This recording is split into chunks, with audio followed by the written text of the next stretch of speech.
Huyu binti anaitwa Zalia, ni msichana mrembo mwenye busara na mwenye ndoto kubwa kwenye maisha yake. Siku moja akiwa kazini ofisini kwao, aliletwa kijana mpya ambaye alijulikana kwa jina la Jaydeen. Alikuwa kijana mwenye mvuto wa kipekee na tabasamu la kirafiki na macho yaliyokuwa na siri.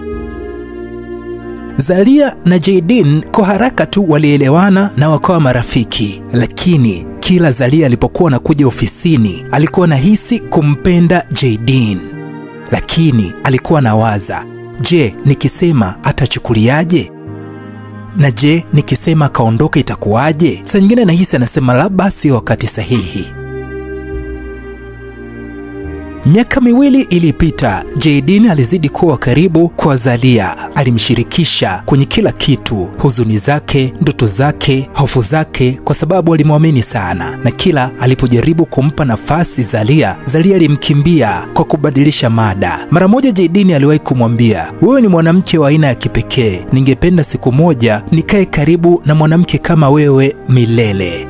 Zalia alitabasamu tu, hakujibu, lakini baadaye usiku alilia sana na moyo wake akiteseka, akijuta na kusema. Moyo wake ulitaka kusema, lakini sauti ya hofu ilimuingia midomoni. Zalia alimpenda sana Jaydeen, lakini alikuwa anashindwa kumkubalia wala kumwambia. Siku moja alifika kazini na kumkuta Jaydeen na kijana mwingine wakibeba boksi. Akamuuliza, unaenda wapi Jaydeen? Jaydeen alimjibu kwa furaha, nimehamia idara nyingine na pia kuna habari moja nataka nikuambie. Kwa sasa nimemchumbia binti anaitwa Neema, yule msichana wa idara ya IT. Zalia alihisi kama dunia imesimama, macho yake yalibadilika, moyo wake ukagonga ghafla na pumzi zikakata kwa sekunde chache, lakini bado alitabasamu. Akamwambia, hongera.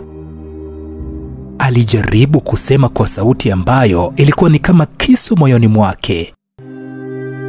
Jaydeen alifunga ndoa na maisha yaliendelea. Zalia hakufika harusini, alihangaika ndani kwa ndani kwenye moyo wake. Lakini mwaka mmoja baadaye Jaydeen alimwandikia ujumbe, Zalia, najua ulijua kuwa unajua kwamba nilikupenda, lakini hukusema. Nilikuwa na kungoja, nikavumilia, nikachoka, nikakata tamaa na tabasamu, lakini kila siku na kuona ndani ya kichwa changu. Zalia aliangua kilio, alishika simu kwa nguvu akaitupa chini, halafu akainua kichwa na kusema kimya kimya, akasema, nilikuacha uende kwa sababu nilikuwa naogopa kupenda.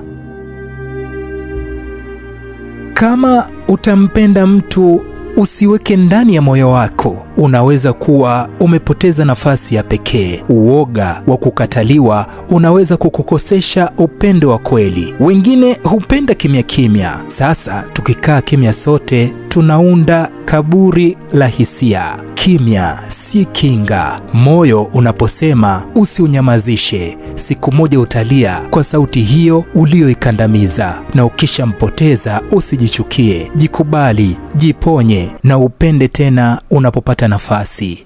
Subscribe Romance and Marriage.